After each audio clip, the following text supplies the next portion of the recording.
Good afternoon, and welcome to this Fireside Chat with Dr. Ma Jun.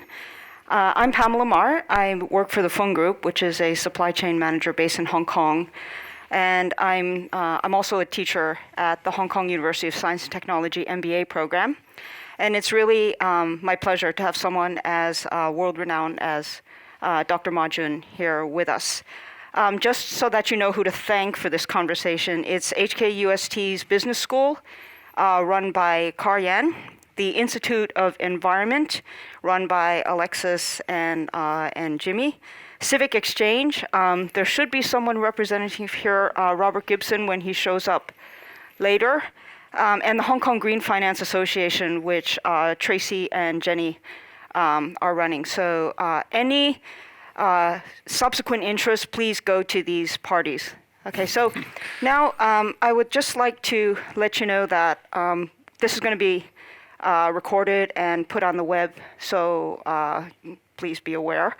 And then throughout the event, it's going to be a conversation, but obviously, you all know a lot about the subject, so at any time, if you have comments, questions, I may actually ask you questions and comments. So please feel free to raise your hand, but wait until the mic is in your hand. There will be someone running the mic. So anyways, Dr. Ma, so if there's a guy who's done it all in the world of sustainable finance, it's you. So you've worked as an economist in the World Bank for an investment bank. You've run their China operations with Deutsche Bank.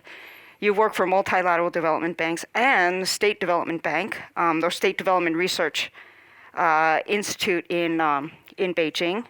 And then you've taken all of that and you've gone global with policy.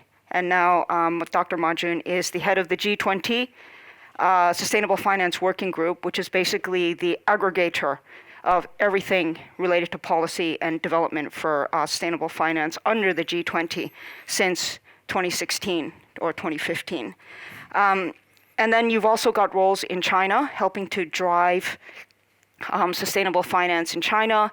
And as you all know, China is one of the big global movers in sustainable finance, as well as in Hong Kong with the Hong Kong Green Finance Association. So actually, I think it's fair to say that you are the super connector in terms of green finance. So maybe just to get us started, there's been so much talk about COP26, so I'm not going to ask you to repeat all of that. But it's just, I guess, when you think about, COP, and then we have like 100 days to keep up the momentum, with GFANZ, the ISSB, agreement on coal, methane, and so on. What do you want to get done within these 100 days after COP? And how are you approaching this idea that we need to keep up the momentum and keep all of the excitement that's been generated from COP in the air, as well as start to address like all the, the things that people may not have achieved in COP? So. Well, thank you, Pamela, and also thanks to all the organizers, including UST, for putting this together.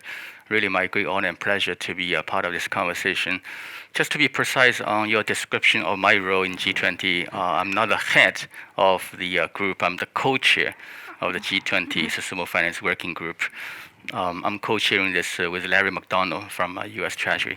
This is the arrangement this year, but I started to be the co-chair of the G20 Green Finance Study Group as early as in 2016.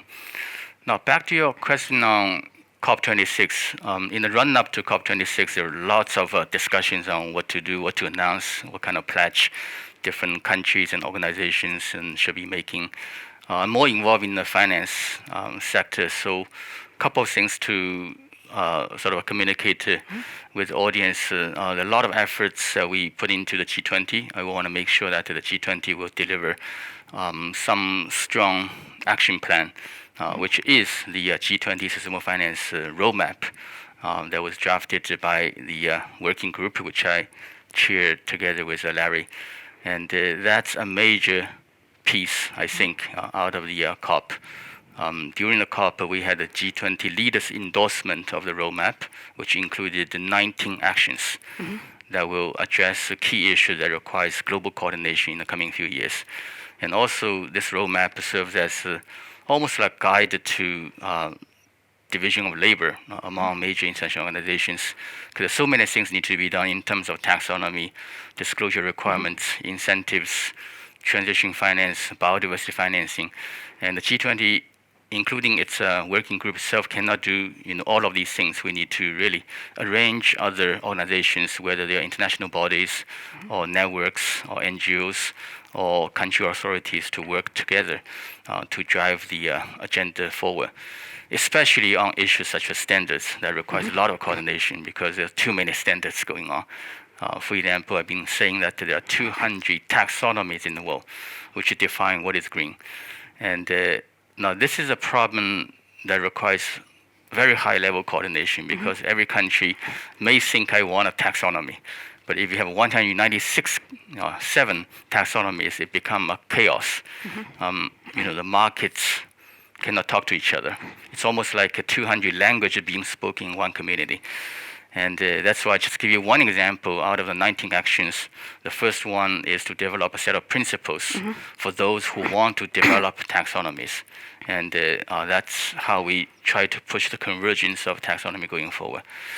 Now, the other major what I call deliverable was the NGFS statement on sustainable finance. NGFS was a network of only 8 central banks in 2017. That was set up in 2017, I think late part of 2017, when the PBOC, some of the European and other central banks were getting together thinking we probably need to have a platform that consists of those coalition of the willing, because not every single country is so eager at that time to push for policy coordination on green finance. So 8 central banks sit together, and now it's expanded to a network of 100 something central banks and financial supervisors. And this network, during the COP, put out a major statement. It's actually a collection of statements of pledge coming out of, I think, more than 50 central banks and supervisors. Just to give you one example of the type of pledge these central banks are making, including the PBOC. The PBOC was announcing during the COP that we are putting out a decarbonization facility that offers cheap financing to green and low carbon projects at a cost of 1.75%, which is about 2 percentage points lower than the market price. And this is very significant because this is something I think the Europeans were calling green QE. And a lot of countries have been saying that for years, but China has actually done this. In fact, there is no cap to the total size of the decarbonization facility, which means that as long as the banks are able to find the right green projects, they'll be able to get reimbursement from central bank at a lower cost. So just to illustrate the type of action that during the COP, different organizations are mobilizing, and there are many more. So just to go back to this green QE, was this something that was driven globally or like suggested to China, or was it something that actually came from China from a policy within the country? China, and if so, if the latter, what other things should we be looking for in that regard? It's just because this is financial innovation for the green economy. So sure. Now, in terms of green finance development, there are 2 different approaches in the early days. Some were saying we need to use this top-down approach, the government regulator leading the charge. And that was a Chinese approach back 5-6 years ago. And the other approach was a bottoms-up, believing that the market can fix everything, the market have enough momentum, capacity, and desire to green the financial operation. And when I was in the Central Bank of China as chief economist during the period of 2015-16, I was leading the drafting of the Chinese Green Finance Guideline. And that was a piece of document collecting all the policy actions, measures from 7 ministries and putting into one framework. This is what we call framework of green financial system. Within that, we had these similar arrangements such as a green relending facility, interest subsidies for green projects, and the guarantees. And some of these, I think, are now being replicated in many other places. For example, Hong Kong is now subsidizing green bond issuance by paying for verification and giving you like 2 million, right, Hong Kong dollar for each new issuance. And Singapore is doing similar, incentives. Other countries initially, I think, were really talking about investor driving this whole process. As long as fund managers, insurance companies, pension funds believe they need enough green stuff, then the market is going to grow. But eventually, I think they realize it's not that simple. We still need a regulation. We need the government coming out with a definition of green disclosure requirement that should become mandatory. And also ESG rating methodology need to be, I think, more harmonized than the current situation. So eventually, I think we will converge. Top-down and bottom-up approach will need to be adopted everywhere in a good balance. Okay, going back to the need for a common taxonomy, I mean, this has been one of the key pieces of work that the G20 Sustainable Finance Working Group has put out this year. So we've seen the line-by-line comparison of the Chinese taxonomy and the EU taxonomy, and now that they've highlighted differencing in standards and so on, what's the next step? Are they actually going to converge it? And should we be expecting like one harmonized standard, which can then become the de facto global standard? And if so, what would that process look like? And who is next to get in line? Yeah, I think in academic research, it's very easy to sort of simplify the objective and approach. Let's move towards one single standard, which seems to be ideal. But the reality is much more complex. Yeah. Some countries are willing, some countries are not willing, some countries are halfway in the middle. Yeah. And the reasons are different countries believe they have different priorities, and they may need to finance different type of green projects. And other countries believe that the government may not be the right body to develop a standard, and they want the market to test and see how it goes, and later on decide whether the government will do something. Even in China, back 6 years ago, when we began to develop a green bond taxonomy, I was leading the drafting of that green bond taxonomy in 2015. We were a little bit of unsure on whether it should be an official central bank taxonomy or it should be a market-led taxonomy. So we did a combination of that. We put this Green Finance Committee taxonomy on the website of the PBOC, saying that this is a taxonomy that we recommend the issuers to use. So it's a halfway. And we end up with a very good result because 95% of issuers actually used it, even without a mandatory requirement.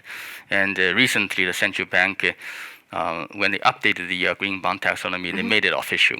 It became the PBOC green bond taxonomy version 2. Right? So the process of evolving sort of level of credibility of such standards in countries like China. I think other countries will also go through that. Initially, they haven't really decided, what kind of taxonomy they want, and different countries at different stage. So currently, we see fairly strong consensus on the need to gradually converge to a single standard. But whether it's going to take 2 years or 5 years or 10 years, we don't know, because some countries are not very sure. And that's why we made in the G20 document a couple of recommendations, which are high-level principles. For example, 6 principles we recommend you to follow when you design your own taxonomy. And if you follow these principles, then the taxonomy will look similar, right, instead of diverging too much. And secondly, we made 3 specific recommendations on how to facilitate some sort of convergence. Number 1, if you develop taxonomy, please use the same language. Yes. What do we mean by language? It's a classification of activities. When we compare the Chinese and European taxonomy, there was a problem of the 2 taxonomy written in different languages.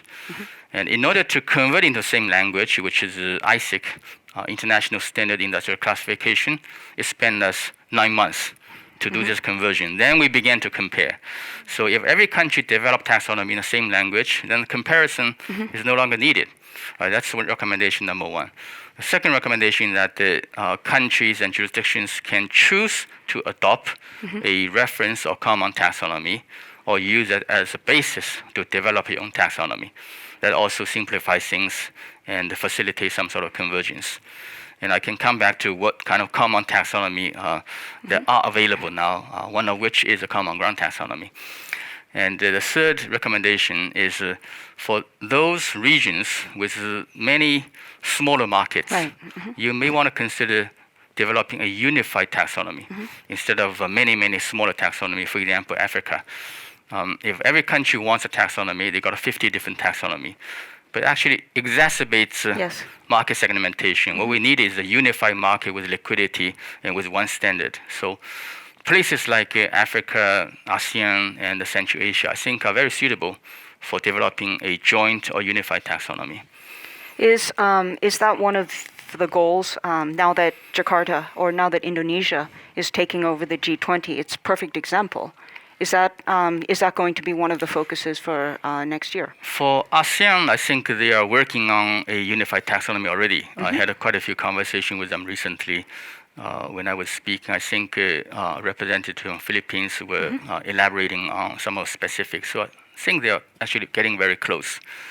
And Africa will need to start to have a unified taxonomy. Central Asia, a couple of countries there are developing their own taxonomies. I'm encouraging them to look into common ground as a basis for developing a taxonomy. For Indonesian presidency for G20 next year, what we have agreed is to look into a few key topics, including transition finance, how to enhance accessibility and affordability of sustainable finance in developing countries, and finally, policy levers to make sustainable finance more attractive or more bankable. Okay, so for Hong Kong, and this is actually one of the questions that came on the internet.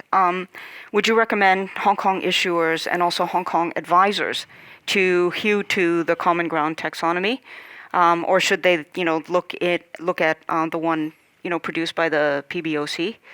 The Chinese one? I mean, what would be your recommendation? In fact, or does it depend where the project or the company is operating? Yeah, so far Hong Kong doesn't have an official taxonomy, so market players, they decide what to do as long as they can sell the product. So previously, I think there were products like green bonds labeled by Green Bond Principle, by CBI, by some other standards, and they all sold them to the investors that are willing to accept. And more recently, in fact, just a few days ago, there was the first green bond issued with a label of common ground taxonomy that was issued by China Construction Bank. This speed is very rapid. We issued the common ground taxonomy only, I think, on November the 4th, and now a little after 1 month, the first issuance is adopting that standard. I think going forward there will be more, especially Chinese issuers will likely to use the common ground taxonomy as they find it's a convenient way of labeling Chinese green assets, and they are accepted by a lot of international investors, including the Europeans and the American investors. But they don't have to use a single label. They could use a multiple label. For example, labeled both as Green Bond Principle aligned and Common Ground Taxonomy aligned. That's doable already. It's now done on a voluntary basis. Next step, what I'm telling the Hong Kong regulators, they should consider encourage the usage of common ground taxonomy. I think by telling some of market players that this is useful in developing a standard that's widely used in the market, I think the market participants will react positively. Right. And the third stage maybe is a official announcement of a certain taxonomy being official. And as Eddie and Ashley said, the Hong Kong government has decided to use something that's based on common ground taxonomy, which could be the common ground plus what they call some sort of a transition finance taxonomy. That's going to come, I think, as a sort of a next stage. Okay, so it may be a case where the taxonomy becomes just a de facto use before it actually becomes Official. mandatory. Yeah. Okay, let's go to the next stage, because once you set up sustainable finance under a certain taxonomy, you got to assure that the data flows in order to feed it, basically after the funds are issued. So the data was was a second focus of your the G20 Sustainable Finance Working Group. Can you just give us your kind of assessment on where we are in terms of industry's capability to produce, verify, disclose the right kinds of data, and how we cut through a lot of the difficulties that we're now having for data? There are many issues involved in this data topic. One is disclosure, whether you need a consistent set of standards for disclosure. And secondly, it's about the methodologies to use such data, for example, ESG rating methodology.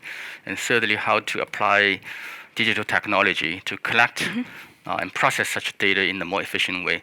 Out of these three set of issues, there are many potential solutions that we can pursue. On the disclosure side, the G20 has endorsed the launch of ISSB, International Sustainability Standard Board, which is a major breakthrough, I think, in overcoming the problem that's arising from the proliferation of too many reporting standards. So far, we have reporting standards focused on climate. Some are more focused on environment. Some are saying we want to report on biodiversity. Some are compulsory. Some are voluntary. Some are applied, probably only to large company listed ones. Some saying we want to cover everybody. So too many principles and standards and framework, which now is making the market very confused. Especially for international fund managers, which manage probably a portfolio of companies coming from 30 different countries. And if each country has a different reporting standard, it's very difficult for them to interpret and compare the quality of ESG data. That's why a consistent set of reporting standard for sustainability is important to reduce this friction and the transaction cost. But there are issues with this setup of this new body, namely, can we make sure that the ISB is transparent and with a governance that's inclusive enough? That was discussed extensively during the G20 working group conversation. And my view is that it needs enough representation, especially from developing countries, as different countries have different level of development, different level of capacity, and different percentage of smaller, market players. And that's why I think their reaction to any type of standards will be quite different, and we need to be making a standard that's applicable to as many countries as possible, rather than only applicable to certain type of countries, especially OECD countries alone. And the second issue is what kind of data you want to cover in the reporting standard. Initially, it's being agreed that the ISB will cover climate-related information as initial focus, but the G20 encouraged ISSB to expand its coverage to other sustainability-related issues, including nature and biodiversity. That's a very strong voice coming from all parts of the world, not just the OECD, but many developing countries are calling for that as well. And also, an important issue is how to tackle the capacity issue of SMEs. Most of SMEs are afraid of a stringent, complex reporting standard.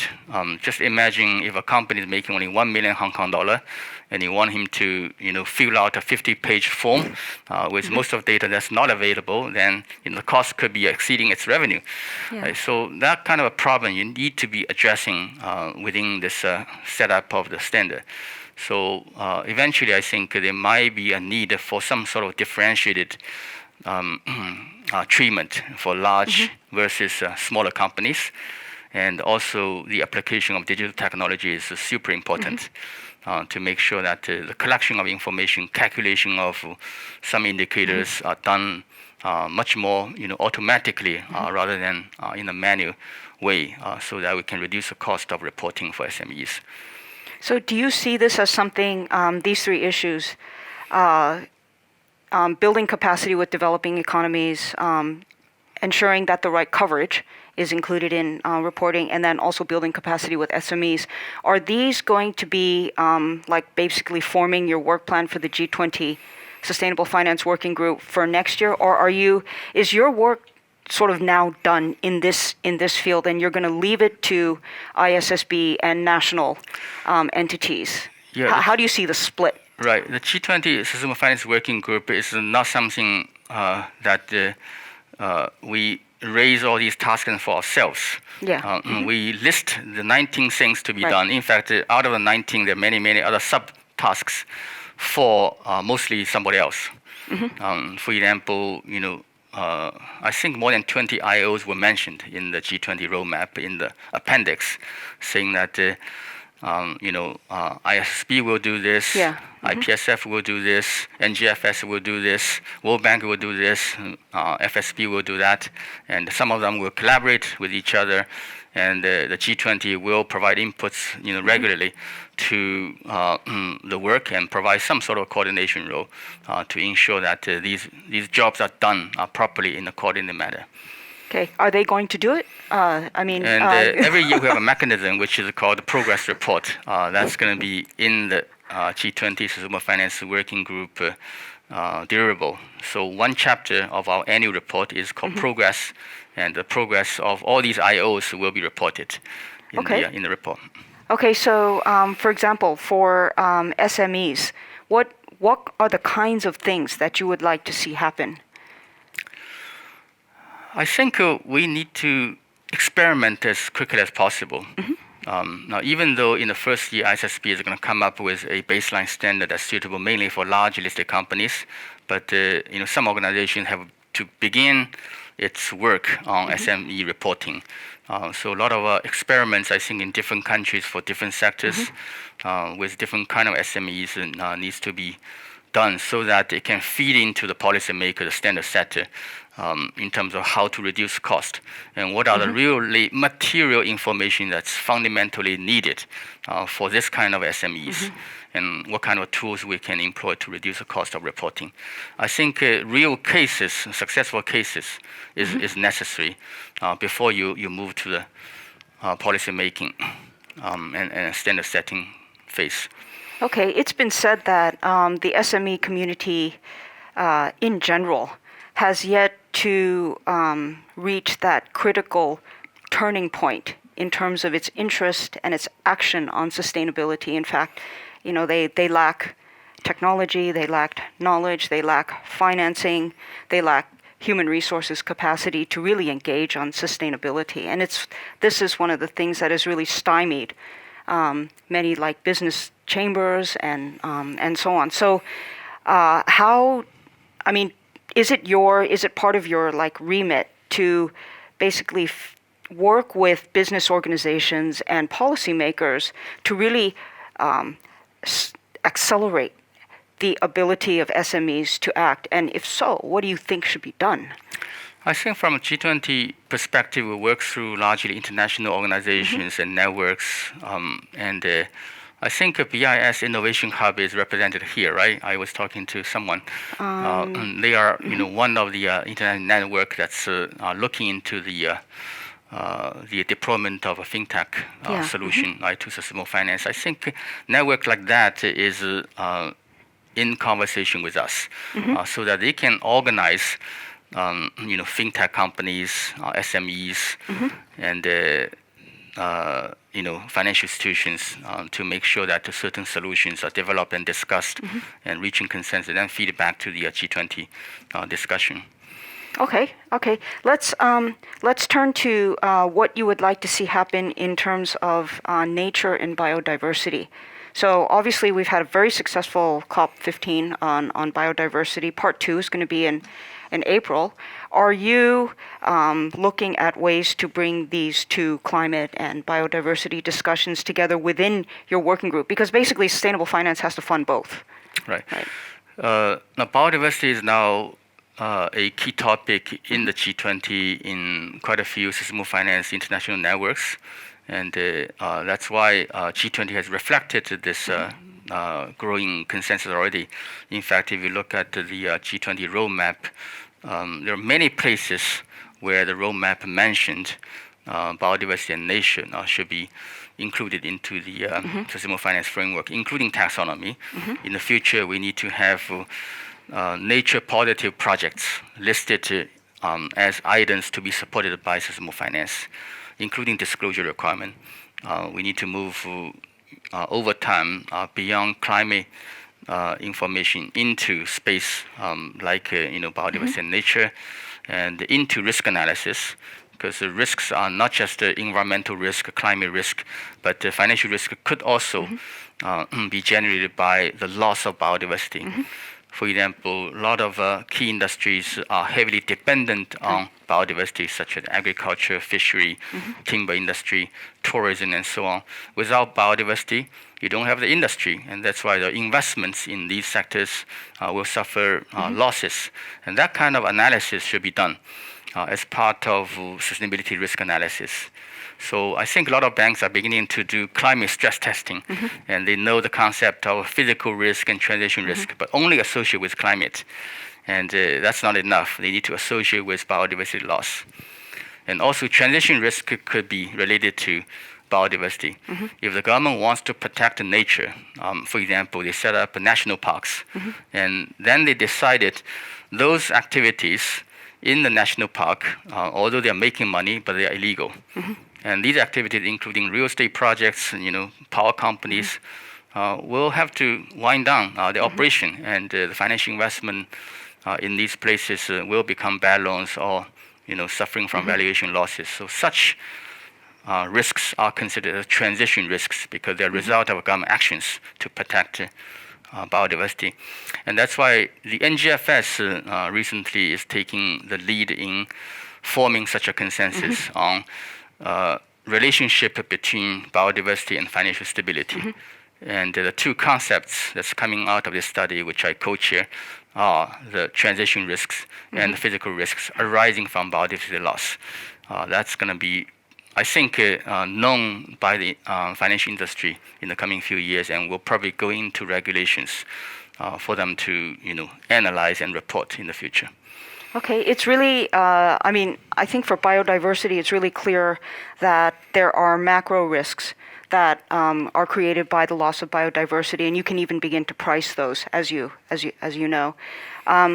From a business perspective, just based on my own experience, one of the most difficult things in encouraging businesses to engage on biodiversity is that individual businesses do not actually feel these macro risks on a basis which is reflected in their short and medium term. Okay, it's all long term, it's all like big picture, it's all super macro. And so, if I go to my commercial people and say, okay, well, we have to act on biodiversity, they're like, I have so many other things that are going to directly hit my bottom line.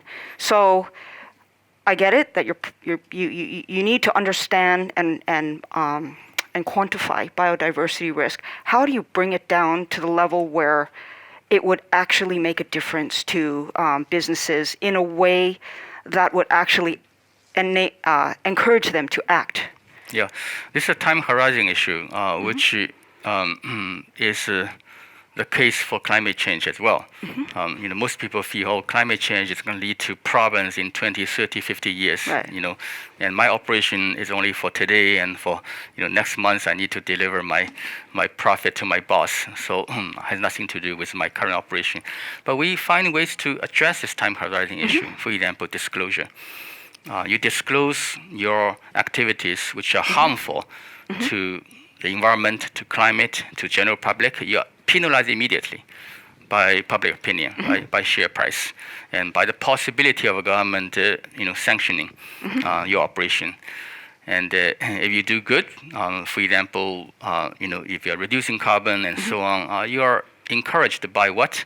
For example, the future carbon price. Right. And a market with a future carbon price rising 5 times or 10 times will tell you that your discounted cash flow is going to go up in a big way because carbon price will be much higher in the future than today.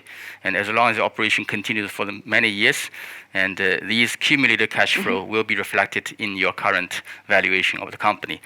So all these are methodologies to close this gap between the long-term consequences of activity and the short-term economic interest.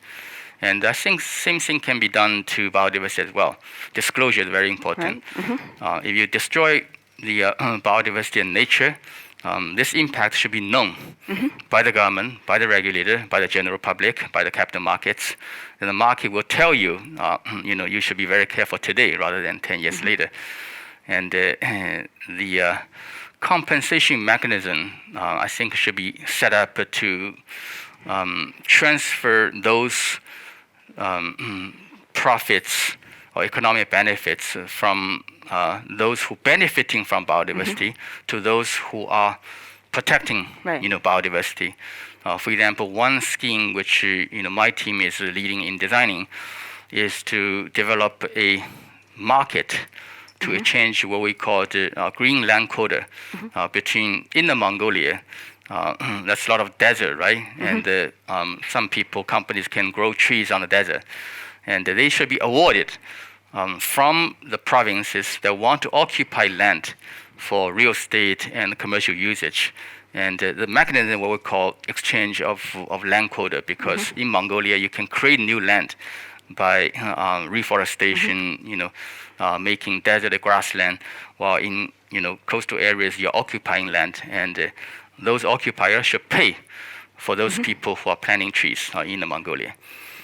Okay, so you've opened up one of the favorite topics of people in Hong Kong nowadays, which is carbon market. Okay, so if one of the ways that you monetize biodiversity, or you make real the value of biodiversity, is by starting to exchange credits, then what would you like to see in Hong Kong's kind of carbon market?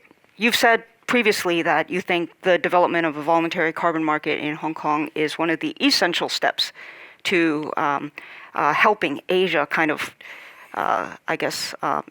act in the right way on climate change. Can you? I made a couple of recommendations on Hong Kong's role in developing carbon markets. Let me just recap 3 of them. Number 1, Hong Kong should join Guangdong in developing a unified Greater Bay Area carbon market. That's a compliance market, which means that some of the Hong Kong emitters will have to be integrated into this market, including the power company and those company owning building and transportation assets. The second recommendation is to develop a carbon connect, which is the mechanism through which international investors will be able to access the Chinese carbon credit market, and initially could be accessing the Guangdong market or Greater Bay Area market, and later on accessing the national market. The third recommendation is what you mentioned, the voluntary carbon market. Globally, there is a standard-setting body. It's called Integrity Council of Voluntary Carbon Market, and I'm actually sitting on the board of this ICVCM. I think in the future, many jurisdictions will begin to set up voluntary carbon markets using this ICVCM standard. Right. So Hong Kong should not miss the boat. It's a huge opportunity for Hong Kong to set up a voluntary carbon market here, and the buyers and sellers are unlimited, because all potential sellers, including those companies and projects that can produce carbon credit, they can come here to Hong Kong to sell carbon credit, including forestry carbon credit. And those companies that are committed to carbon neutrality, but unable to fulfill their target on an annual basis, so they will have to spend some money to buy the carbon credit. And as long as you design the market well, and the market services well, this market could be very big, right? It's not like a compliance market of few hundred participants or few thousand participants. It could be many, many more, and that's why it can play a role of carbon neutrality, not only in Hong Kong but also, for the entire region, China, Belt and Road, and the world. Plus, it's a huge ecosystem the carbon market can create, because around the carbon market, you need a lot of people to help the project to develop carbon credits. You need a lot of people to verify these are credible carbon credits, and you need to have a lot of IT guys, putting out infrastructure for trading, and a lot of brokers matching, supply and demand. So it's going to be a fairly vibrant, market development process that's going to open the green finance to a very, very new but interesting new segment. Yeah, and Hong Kong has all of those, the IT, the traders, the verifiers, and service providers. So definitely we have every opportunity.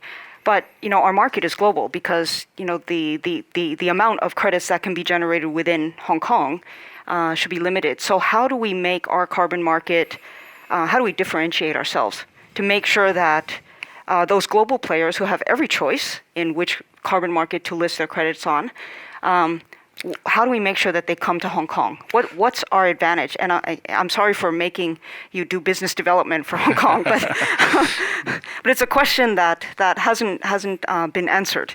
I think a couple of advantages. One is Hong Kong is an open financial market. That's a big advantage relative to mainland China, where capital control still somewhat in place, so you can attract international money much more easily, right? And secondly, Hong Kong's financial services has been well known. The connection to potential buyers already there. You've been servicing all kind of financial market participants in different asset classes, equities and bonds and FX and commodities. You just add a new product to the same clients, which is much easier than a market that should develop all the infrastructure and all the client base. And also, I think in terms of the language you use, the contracts you use, the international recognition of all these standards and professionals, I think make Hong Kong a very suitable place to kick off this business than most other places. Okay, thank you. I mean, it's kind of boost of confidence. Let's turn to what's going on in China. Okay, so I mean, obviously China's role has been amplified in terms of climate change action, especially in COP26. What are the things that we should expect in terms of, action from the Chinese government on sustainable finance in next year? You've mentioned one, which is the PBOC, the differentiated rate for green projects. What are the other things that we should be looking for? There are many things. For example, on disclosure, the PBOC has said we're going to put out a mandatory requirement for environmental information disclosure for financial institutions. They actually had a guideline already. It's a sort of high-level principle level guideline, but in the future they have to come up with more specific templates, specific indicators for the financial institutions to report. And one of the things which is difficult but so important to report is carbon intensity of the assets of the banks. And I think a lot of banks are now struggling to find the ways to calculate the carbon emission, carbon intensity, and allocate a portion of carbon emission to the loans that they provided to the corporates. That's something I think will have a major progress next year. And the other thing is about products. A lot of products need to be linked to carbon in terms of loans and bonds and insurance products. I think all of them can be linked to carbon intensity reduction. For example, the company can reduce carbon intensity or carbon footprint more aggressively than the previous agreement, and then the interest rate can go down, or the insurance premium can go down. If you're building all these carbon elements into the product design, then it becomes a very good mechanism to incentivize the corporates to reduce carbon every day. Right? The more they reduce, more efficiently they reduce, the more financial awards they will get from the products. And different regions are very innovative as well. They are looking into new products in areas of transition finance. For example, in Shanxi, my team is involved in developing a pilot project on converting a coal-fired power generation company into renewables.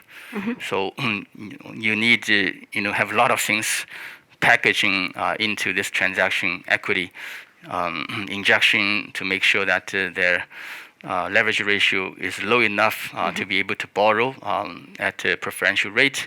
And you need to inject a new technology for them to convert into certain renewable operation, for example, biomass. And you need to make sure they get a piece of land if they want to develop solar and wind. Very interesting pilots that will potentially create, I think, models for particular industry that's high carbon and transitioning towards low carbon. Okay, that's give us a lot to think about.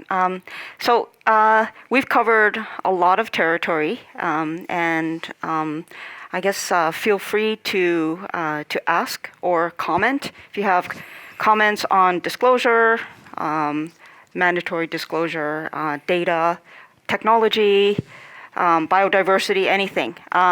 Casey.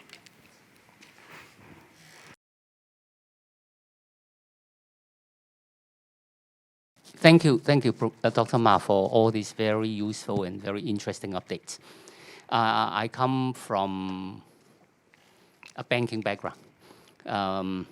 Talking to banks in Hong Kong with different backgrounds, I get a sense that the market actually is moving very fast. At the government level, there are still a lot of issues to work out, technical standards and so on. But irrespective of what standards, I think the banks as well as their customers, particularly their big customers, I think they all feel the need to work on this subject and move very fast. And increasingly, my sense is that banks know that they have to deliver. They have to report. Not only because of government or regulators' requirements, but because their shareholders want them to be seen to be moving on. Their customers want them to be seen to be moving on. And for many companies, their business partners also want to see them they're moving on in this direction. So there is actually a lot of pressure for companies to act. But the point, I think, is two things. One, the big companies are all taking up these initiatives. They are moving aggressively forward. But I think this point was mentioned by Ashley Elder some time ago in one of these events. I can't remember exactly which. He said that after COP26, Larry Fink of BlackRock made a comment. He was very upset. He was furious. He made a comment that this is the biggest arbitrage opportunity of the century, something like that. The point he was talking about is if you drive all the big companies to do the right things, all the dirty things will be done by the SMEs. It's just moving the dirty activities somewhere where they are not listed companies, they don't have public shareholders to report to, so on and so forth. So that is one thing. So talking about this SME subject, it's not only the reporting burden and cost and all that, it's also the possibility that a lot of dirty activities will flow elsewhere, perhaps to some other countries too. So that is the first worry. I don't know how you see this. The second point that I'm thinking about is all those activities you mentioned earlier going on in China are, well, we can see that, we can feel that. Because talking to some Chinese banks, I get the feeling that they are all very aggressive building up all their carbon positive activities. They want to be seen to be doing a lot of these things. I think they may have even internal quotas to fill, I don't know. But the difficulty that has been found recently when I talk to some others, because when all these G-Fans and so on, all the global financial institutions want to direct more financial resources to the developing world. But when you talk to the Chinese banks, they don't want to sell any of these assets to these, say, asset management companies from Europe or America. They want to keep all these things to themselves, because they need them to be on their balance sheet. They want them to be there for them to report to PBOC. But if they don't sell, all these foreign, American and European financial institutions won't be able to direct their financial resources to China. I'm not so sure whether this is a technical standard issue, how far this is a technical standard issue. But if this problem, well, it may be a transitional problem, but this is what I see happening today.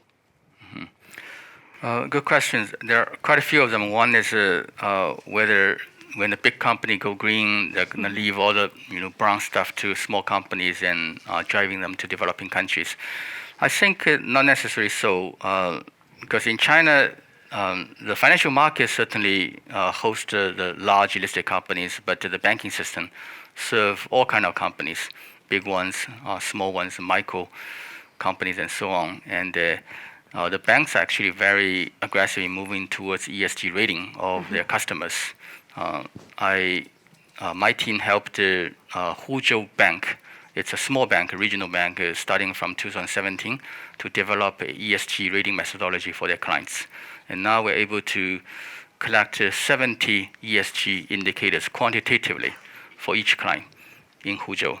And this methodology is being replicated by other banks in China, which means that this system of rating the small companies will force a small company to be green as well. If you're not green enough, you won't be able to get enough financing, or will not be able to get financing at a lower cost. That's how I think the Chinese banking system, can help in addition to the listed markets. The second topic on developing countries getting all the dirty activities. That's why global coordination is important. Number one, we need every country to declare carbon neutrality goals and specific dates.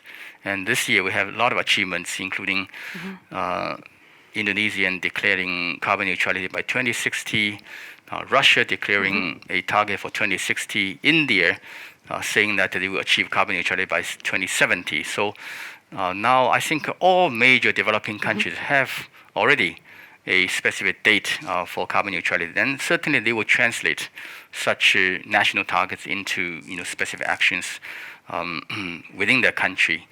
And the G20 will help. In fact, as I said, next year under Indonesian presidency, one of the key topics for G20 is to help enhance accessibility and affordability of sustainable financing in developing countries by employing more, for example, credit enhancement facilities through the MDB and building capacity for local sustainable finance suppliers. And I think all these will help developing countries to move simultaneously with OECD countries towards greener activities. Now, your last question on large banks try to keep green assets on their balance sheet. I see some of these when I talk to some of the large banks saying, do you want to securitize your green loans? They said no. I think it has to do with some of the incentive measures.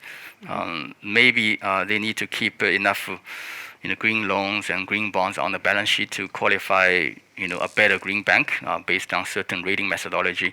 That's something I think we need to think about and improve. One of the recommendations we've been making already to the central bank is you should treat green loans, Chinese bank extended to overseas projects as green loans in the measurement of green banking performance of a commercial bank. That's something is already being raised, but I think we can actually do better than this. Okay, we have time for maybe 2 or 3 more questions. So let's take 2 or 3, and then we'll give Dr. Ma the chance. So one back there, one here, and maybe, go ahead. Yeah, Dr. Ma, recently we have questions from our clients, like they want to achieve carbon zeros in a short to have a quick win. Like they would just want to buy the carbon credits to achieve like less zero. But is there any mechanism to take the balance between like decarbonizations and also the buying like carbon credit? Yeah. Okay.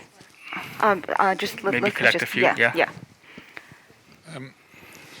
Dr. Ma, Robin Haug, to what extent can the taxonomy be used to narrow the gap in prices between carbon from one country to another? Okay. Is that simple? Is that understandable? Yeah. Yeah, Okay. I understand the question. Yeah. Let's just get one more, last one. Matthew Chan from ASIFMA. Thanks very much for your chat today. I'm interested in your discussion around taxonomy and whether much work has been or thought has been given to interoperability. So we might not reach the nirvana of convergence to a single taxonomy. Should we be spending more of our energy on interoperability and what that looks like and how that can be achieved? Okay. Right. Let me start with the last question, which is something I've been thinking about recently. Interoperability is possible with still many countries and jurisdictions using their own taxonomy. But if we can use the same baseline taxonomy, very much like ISSB's approach of developing a disclosure system with a baseline building block and additional building block that's suitable for different countries and markets, we can also use that approach to develop a interoperable taxonomy system in the world.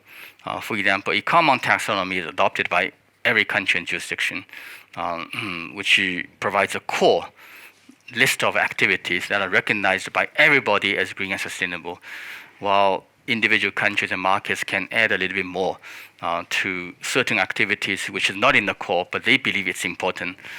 Now, the key issue that need to be addressed in building such a sort of a system is we want to make sure that regardless of which additional building block you put in, you cannot violate the major principles of taxonomy development. And the key principle is no harm principle, meaning that any activity you put into your taxonomy cannot be harmful to any of the SDGs. I think based on that principle, additional building blocks will be welcome and will make the whole system more flexible, reflecting different countries' development stage and needs. The second issue on taxonomy versus carbon price, that's tricky. Now, I see the reason of carbon price being very different in different countries are really these markets are largely closed. Demand supply is local, and that's why this demand supply produce this price and the other demand supply produce that price. If the markets are completely connected, then it will equalize. And the other thing is the standards are somewhat different. In this country, they recognize this kind of a carbon credit based on its own standard. In that country, it says my carbon credit standards are different. It's like apple and orange, and they may be different things, and that's why they should be traded at different prices. So both problems are not being addressed yet, and will be very difficult to fully address. I do see possibility of gradually connecting different markets. For example, carbon connector could be one way of involving foreign investors into the Chinese carbon market. And voluntary carbon market could be an easier way of connecting the world demand and supply. Because if all voluntary markets in the world can follow the same standard, which is now being developed by ICVCM, then this part of the carbon market can be unified earlier than the compliance markets, which are regulated by each individual countries. To answer your question, I don't see direct linkage between taxonomy and the price differential of carbon prices. And your question on companies want to buy carbon credit rather than spending money on technology development and so on. I think it's a market choice. You can do two things. Either you spend money buying carbon credit from somewhere else, you're actually giving money to him to develop technology, right? Or you do your technology development and deployment technology by yourself, depending on which one you're good at. And I don't think we should prohibit anyone to buy carbon credit or prohibit anyone from developing technology. It's a market choice. Okay, thank you, Dr. Ma. So My goodness, we've covered a lot of ground, and my mind is blown open. But what I would encourage all of us to take away is that we should prepare for action in terms of more policy being directed towards the cause of climate and biodiversity.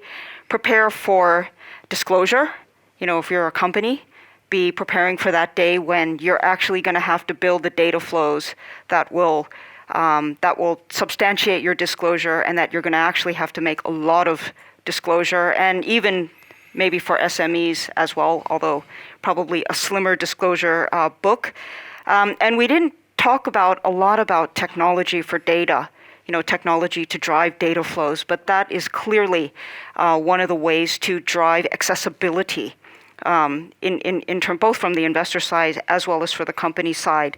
And then this term interoperability is that it's actually a far better term than convergence, because you've got to let every country do what's right for them at their own speed, given their own capabilities, except that it should be interoperable on a global level. And that is one of the key roles for markets, for platforms like Hong Kong. And I think you made a great case for why Hong Kong can step up and help drive those financial flows towards sustainable finance in the way that basically the planet needs. So thank you so much for spending time with us today and for enlightening us all.